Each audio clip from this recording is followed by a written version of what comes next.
chimiques qui rentrent dans la plante, mais c'est les bactéries qui synthétisent les sels minéraux qui se trouvent dans la roche-mère et qui sont remontés avec les vers de terre. Voilà. Donc, en attendant d'aménager leur hangar, eh bien, ils ont une yourte et ils vivent en attendant à 4 dans la yourte. Et ma foi, s'ils étaient obligés de vivre toute leur vie dans la yourte, ça ne serait pas un drame. Voilà. Donc, on a beaucoup d'activités entre nous. Ça, c'est l'habitaire fini avec le hangar derrière. Ça, c'est notre maison. Alors, les activités,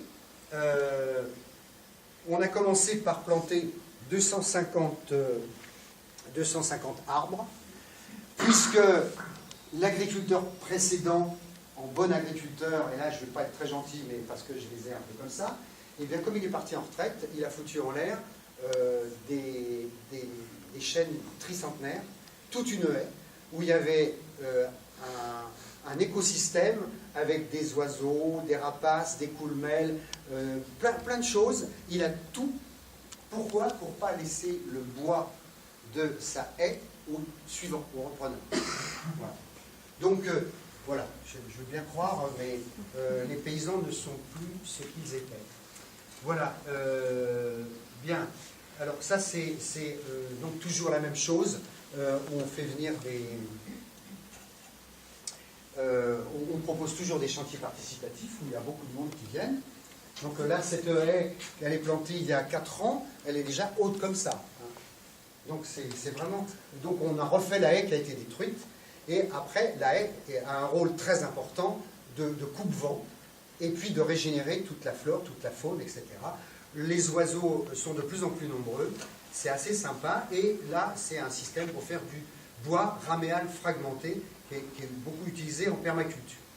Ça, c'est un bloc sanitaire qui n'existe plus parce qu'on en a refait un, qui chauffe l'eau pour les campeurs et qui en même temps utilise le chauffe-eau solaire pour faire un séchoir solaire.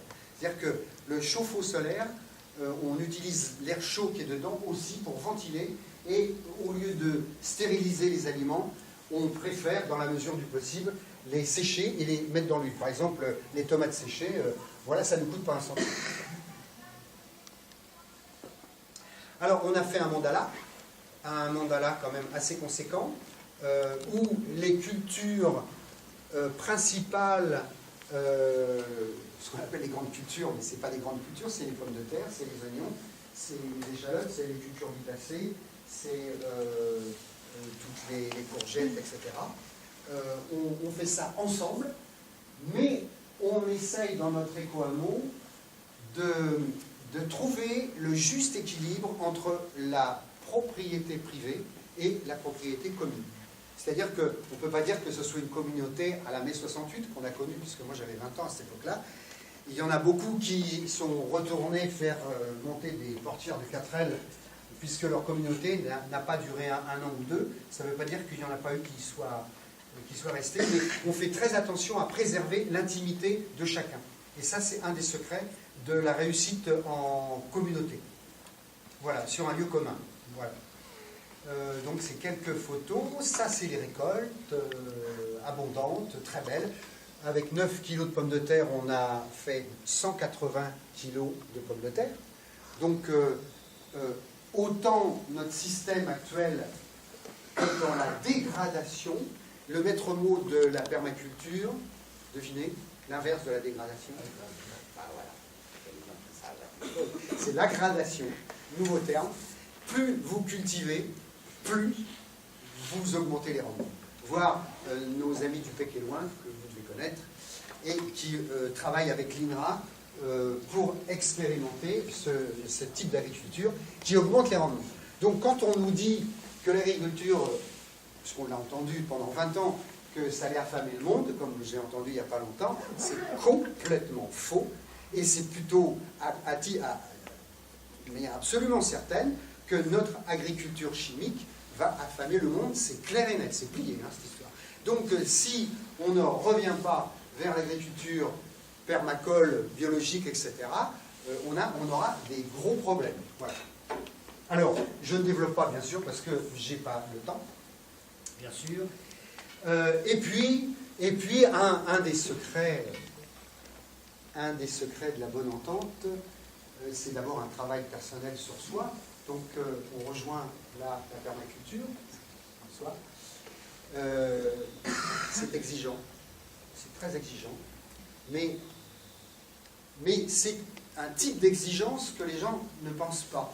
C'est qu'il y a des gens qui viennent pour venir voir comment c'est. Et on a eu, par exemple, un jeune couple qui est resté 2 mois, et ils ont été très désolés, ils sont venus nous dire « on n'est pas encore prêt pour vivre avec vous, parce que c'est difficile ». Et où se trouve la difficulté? C'est une remise en cause de nos égos, remise en cause de beaucoup de choses, et c'est un apprentissage. Ne croyez pas que ce soit le travail ou les compétences ou des choses comme ça, même s'il en faut. Il faut être très polyvalent pour faire un éco-hameau, autonome en plus. Mais c'est pas là le maillon manquant. C'est un travail sur soi permanent. Bon, je me permets de vous dire que j'ai été 20 ans prof de yoga, oui, 17 ans prof de yoga, et j'ai même été directeur de l'école de yoga de Nantes. Voilà. Mais donc, il y a aussi un gros travail personnel pour pouvoir s'entendre avec les autres. Et là, un des secrets, c'est faire la fête. Ben là, on organise des milongas.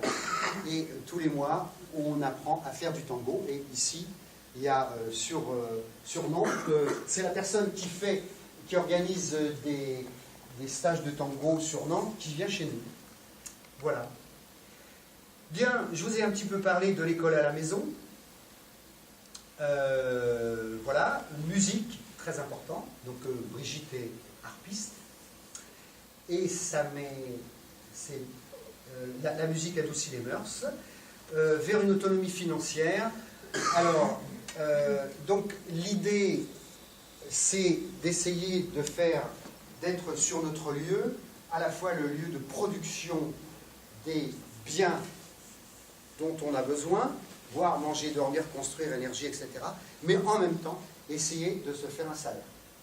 Donc, on est bien sûr orienté vers l'enseignement et également la technique. Et donc, tiens, qu'est-ce qui se passe? Il est fatigué ou pas? Ouais. Ah, il a lancé la lecture automatique. De toute manière, j'ai presque fini. Voilà, on organise des stages. On organise aussi des stages de communication et de l'aide à la relation consciente, la communication consciente.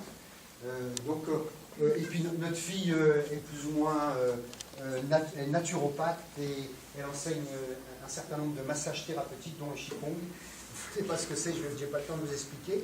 Voilà, ça c'est les stages techniques. Ici c'est le schéma technique qu'on a mis en place. Ici c'est à l'intérieur du zone, c'est Cécile qui fait un stage de communication bienveillante et communication consciente. Et je termine par ça, un petit feu doux vaut mieux qu'un grand feu. C'est tout.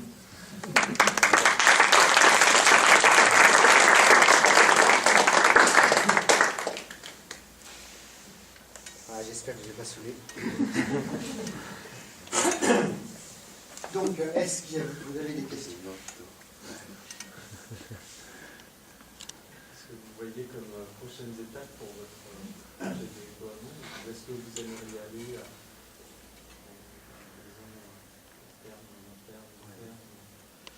Ben, moi, je pense qu'on est implanté là depuis 45 ans, on ne va pas lâcher la prise comme ça, on ne va pas s'en aller. Je pense que ça, c'est notre ancrage majeur et notre probité. C'est-à-dire que les gens qui parlent d'écologie, les politiques en particulier, ils essayent de le vivre pour certains hein, quand même, mais nous, c'est notre base. C'est notre base de crédibilité.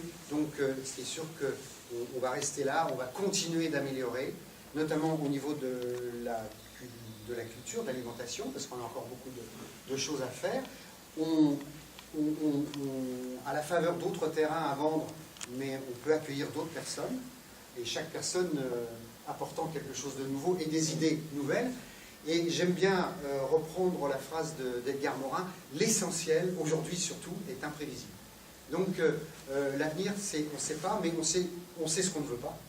Mais si ça va dans le sens à la fois d'un renforcement de notre éco-hameau, de la multiplicité des éco-hameaux en France, et aussi une de mes préoccupations maintenant, c'est d'essayer de faire en sorte qu'on arrive à toucher un peu le système, les institutions, les administrations, pour leur dire « Eh oh les mecs, on a peut-être des solutions que vous ne pensez pas, et c'est peut-être là qu'il faut regarder ». Et donc c'est pour ça que je m'immisce un peu partout, à l'école des mines, chez les ingénieurs, dans les conférences, et également les institutions qui sont venues, non pas du tout en expédition punitive, la DAS, la DREAL qui m'a téléphoné tout à l'heure, la DDTM, la DDE, tout ça, ils sont intéressés par ce qu'on fait, et ils ont même du mal à croire à ce qu'on dit. Mais comme c'est fait, ils ne peuvent pas le nier. Donc il y a tout un programme d'insertion dans le système pour essayer de leur dire, ben voilà, c'est peut-être comme ça qu'il faut faire. On n'a pas la science infuse, mais je pense que c'est comme ça, c'est-à-dire complètement changer le système politique qui s'est dévoyé surtout depuis la guerre, à la fin de la guerre 39-45. Donc essayer d'influer sur le système. Comment, j'en sais rien. Mais on fait ce qu'on fait, en attendant. Et il y a des milliers de gens, on est sur Internet, on est un petit peu partout, et on ne sait pas comment faire, on n'a pas la solution, on n'a pas on ne sait pas encore les moyens pour essayer de changer les choses. Mais on le fait. Voilà. Moi, je peux dire aussi que, en fait, grâce à Olivier et Cécile, parce qu'en fait, chacun enrichit, chaque famille enrichit finalement le tout. Et ben, on travaille beaucoup sur la permaculture. Et donc, notre prochain pas, c'est de planter. Enfin, en fait, le rêve, ça serait de faire une forêt nourricière, un peu comme Franck Natier. Donc, on l'a fait venir 2 fois, une fois pour les relations humaines et puis une deuxième fois pour, en fait, le design de l'ensemble du groupe. Oui. Et en fait, on a fait une initiation à la permaculture. Et là, en fait, on fait un CCP en septembre de 15 jours. Et en fait, le 2 juillet, je crois, on se réunit pour faire les plans. Chacun amène son plan. En fait, on a 8 arbres fruitiers, des grands arbres fruitiers qu'on a plantés il y a 10 ans, qui donnent en fait, et on voudrait donc installer une haie genre forêt nourricière. Une haie productrice voilà. alimentaire, en sachant que l'arbre est un élément important du potager, contrairement à ce qu'on croit. Il faut des arbres pour aller chercher avec leurs racines à la fois l'eau et tous les sels minéraux. Voilà. Et donc à travers la permaculture, on a beaucoup de projets, parce que du coup on a fait le design aussi, et donc du coup on a pris des éléments de la terre pour voir quelle sorte d'arbre. On a pris des carottages pour faire quelque chose d'assez scientifique. Et ce que tu veux dire sans doute, je te coupe, mais c'est un projet sur 15 ans. C'est ça qui est important. Voilà, c'est ça. C'est-à-dire que ce n'est pas un petit truc local, c'est qu'on veut que ça continue et que si nous, on partait, eh bien, ce lieu continuerait à croître. Voilà. Parce qu'il y a beaucoup de gens qui viennent et qui trouvent leur compte. Voilà. Et Franck, à la fin du stage, nous a demandé, visualisez-vous dans 15 ans. Et ça n'a pas été simple, parce que dans 15 ans, nous, on sera plus âgés. A priori. Et donc, du coup, ça a posé des questions par rapport à la SCI, parce que Patrick vous a dit il y a une partie qu'on a achetée personnellement, mais une partie qu'on a achetée en SCI. Et on incite les gens qui arrivent à acheter leur terrain, parce que je trouve que, pour nous, on trouve que c'est important que les gens soient sur leur propre terrain, même à l'intérieur de la SCI. Et parce qu'en fait, il y a une autre conception de la terre, c'est dommage, mais lorsqu'elle t'appartient, et voilà. Mais enfin, tu entretiens ce qui t'appartient, et du coup, on joue sur les deux. Quoi. Voilà, mais nous, ça nous a permis de réfléchir à la suite, c'est-à-dire que le jour où on ne sera plus là, comment nos enfants feront, et donc voilà. on a vu avec eux comment on pourra faire continuer le projet, au niveau juridique, même si on n'est plus là. Que ça soit pas, voilà. que ce soit pas un acheteur qui arrive et qui dit c'est à moi et puis vous dégagez. Donc on protège la pérennité de notre lieu d'une manière juridique aussi. Puisqu'on est dans une réunion de permaculture, la permaculture nous a permis de réfléchir à tout ça. nous a permis aussi de travailler sur comment pas résoudre des problèmes, mais communiquer à l'intérieur du hameau. Et il y a quelque chose que j'aime beaucoup, c'est le rêve du dragon. C'est-à-dire qu'en fait, souvent, quand on est dans un éco-hameau, il y a tellement de choses à faire qu'on est un peu débordé et qu'on est toujours dans « ouais, mais il y a ça qui n'est pas fait », enfin voilà. Et dans le rêve du dragon, en fait, c'est un cercle dans lequel il y a 4 parties. Il y a la partie le rêve, ensuite il y a la planification, il y a l'action, ce qu'on réalise, et après il y a la célébration. C'est-à-dire qu'on dit « ouais, c'est super, on a réussi à faire ça, ce qu'on avait planifié, on l'a réalisé ». Et ça change tout parce qu'on n'est plus dans « oh, mais on n'a pas fait ça, et en fait c'est terrible », alors que là, on fait la fête à chaque fois qu'on a fait quelque chose, et ça c'est génial. Franchement, c'est vraiment... Et c'est ce qui manque à notre société. C'est la fête, la contemplation. C'est Pierre Rabhi qui dit on est d'abord des êtres, on devrait être contemplatifs. Ok, il faut agir, mais il nous manque vraiment ces personnes, je crois, qui parlent de supplément d'âme. Ça, la spiritualité, c'est cacaboudin, il ne faut pas en parler. Alors que c'est le fondement. Ça doit être le fondement. Alors, après, qu'est-ce que la spiritualité ? On pourrait donner des synonymes comme science et conscience. Voilà. Mais au moins avoir un sens. Et ce que j'aime bien dans le travail collectif aussi, c'est que sur le mandala, qui est pour tout le hameau, la nourriture qui est faite sur le mandala, c'est pour tout le hameau, on le divise après en portions, qui est équivalente au nombre d'habitants sur chaque famille. Et en fait, pour moi, c'est comme le lavoir dans le temps, c'est-à-dire qu'on parle, on travaille, mais en même temps, on communique, on échange, on se pose des questions, voilà. Et puis là, jeudi matin, on est en train de faire du raccommodage ensemble. Enfin, voilà. En fait, tous ces petits travaux-là, ça permet de parler, de faire des mises au point, l'air de rien, et de comprendre l'autre, pas seulement d'avoir un visage de l'autre, mais d'aller en profondeur et de communiquer vraiment en profondeur avec l'autre. Voilà. Et contrairement à beaucoup d'éco-hameaux, on n'a pas de charte.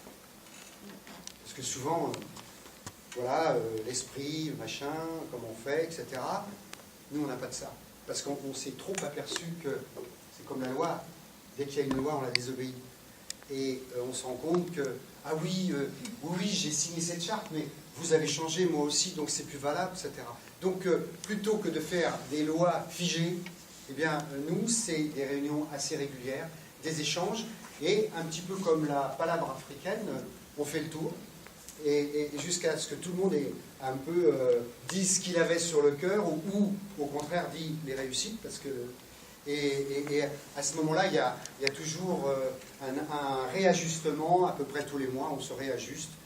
On pratique aussi la méditation, appelez ça comme vous voulez, je ne suis pas attaché au mot, c'est très important aussi, ensemble. Enfin, on fait ni de l'holocratie, ni de la sociocratie, mais on fait notre truc à notre sauce. On est beaucoup plus...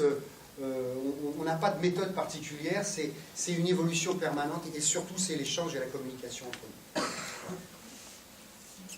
Oui. Alors, en fait, tout à l'heure, vous avez dit que vous avez eu pendant longtemps, vous n'avez pas mangé de viande, et puis à un moment donné, depuis quelques temps, vous remangez de la viande. Et moi, je voudrais savoir si vous avez eu, à ce moment-là, vous, une période de réflexion, de doute, je dis, comme j'ai envie de dire, de la culpabilité peut-être, ou quelque chose de cet ordre-là, et c'est parce que je projette, c'est pour ça que allez-y. Tout ça. Et puis alors du coup, comment vous avez réussi à trouver la paix dans tout ça, la sensation d'être droit dans vos bottes, le sentiment d'être droit dans vos bottes, c'est ça. Et puis après, je voulais savoir comment vous tuez vos bêtes, en fait. Voilà, c'était ça ma question. Et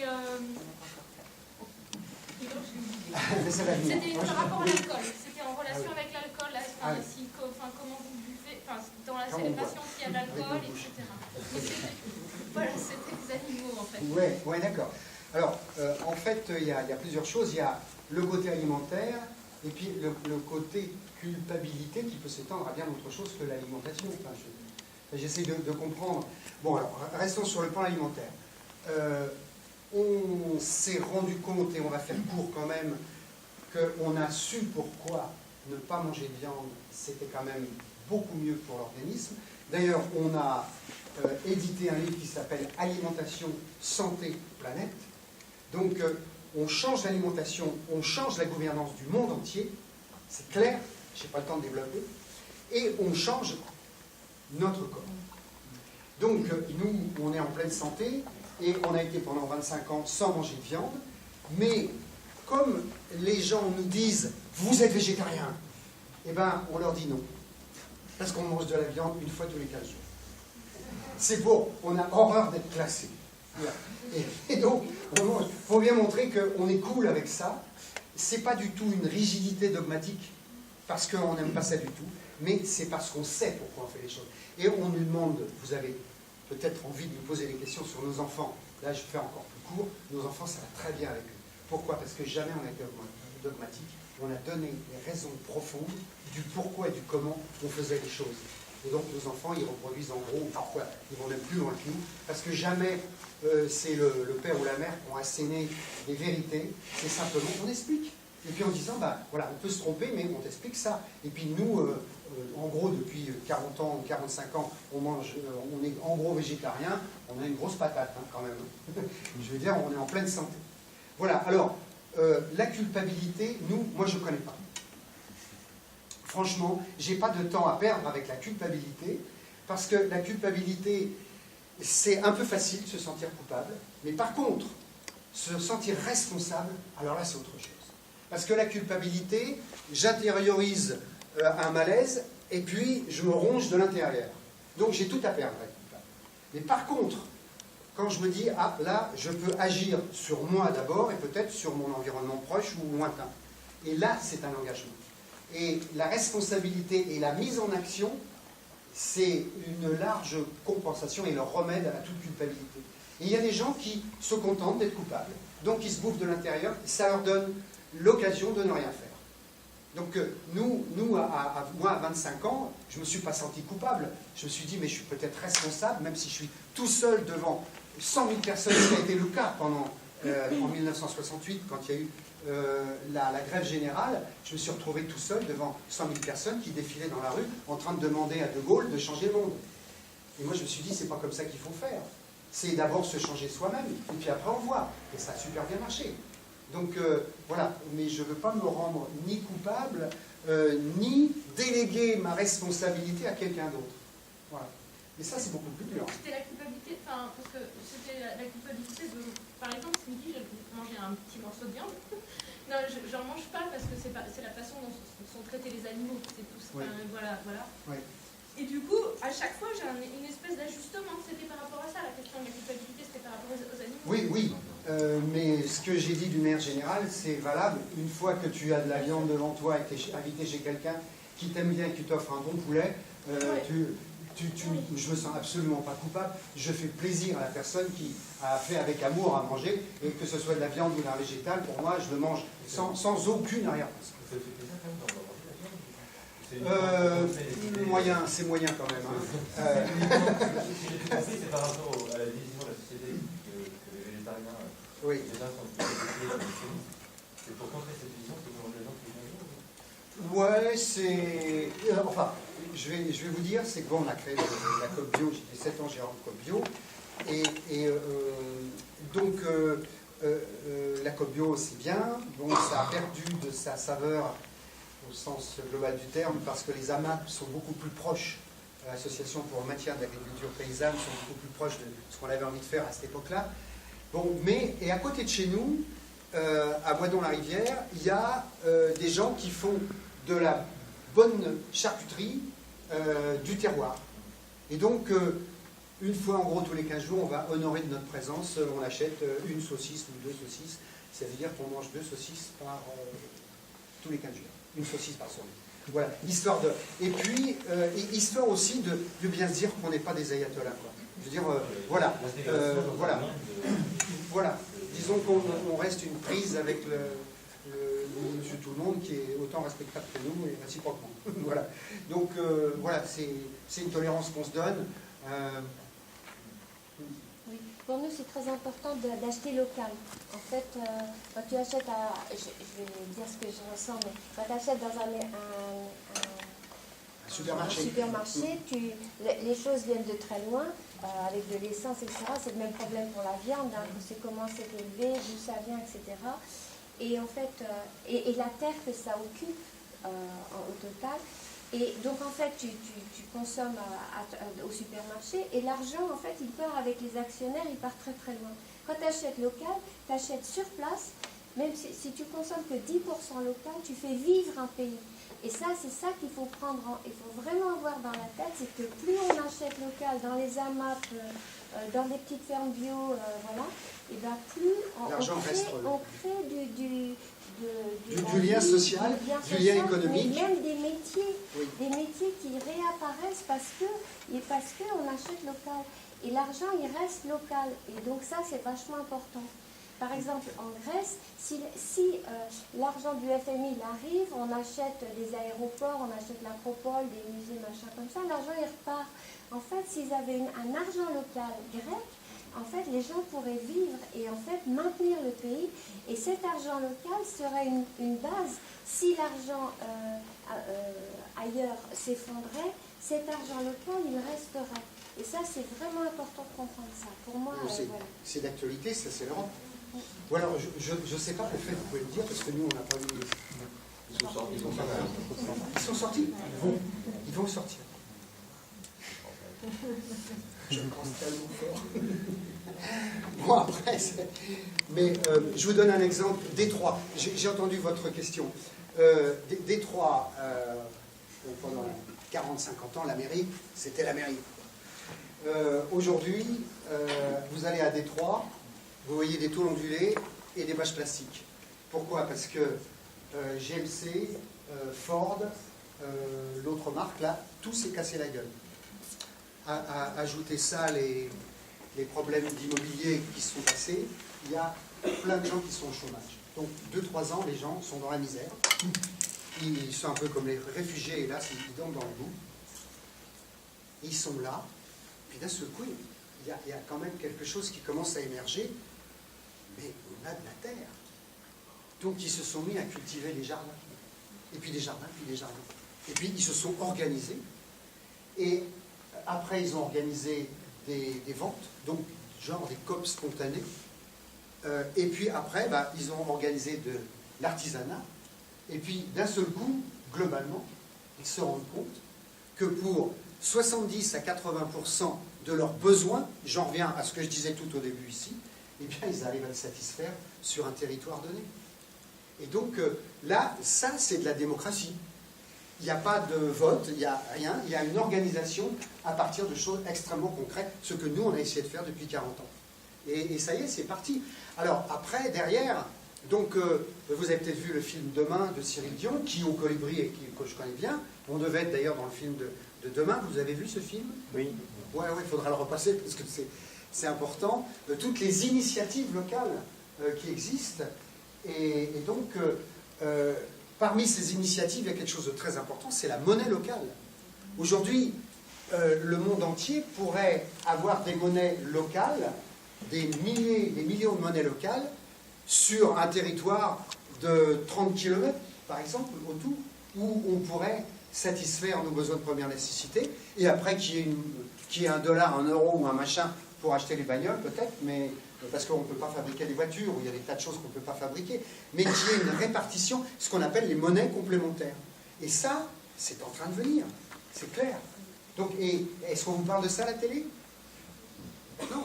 Donc il y a tout un foyer, enfin une émergence de réalité sur le terrain dont on ne parle pas, et parce qu'on n'en parle pas, on dit que ça n'existe pas. Voilà. Oui. Oui, merci. J'avais deux questions, plutôt en rapport avec les permis de construire, l'installation de l'habitat, tout ça. Donc j'ai un projet de m'installer sur des terres agricoles, donc de lancer une exploitation, entre guillemets, ou une action de paysannerie sur un terrain. La difficulté que j'ai, c'est que j'aimerais vivre sur ce terrain, donc fabriquer une maison, donc vivre en yourte en attendant. Mais je voulais savoir, vous, je voyais qu'il y avait plein d'habitations. Comment vous avez fait au niveau de la mairie? Est-ce que vous avez demandé des permis de construire? Donc ça, c'était en gros la première question. Et la deuxième, elle était plus sur le traitement des eaux.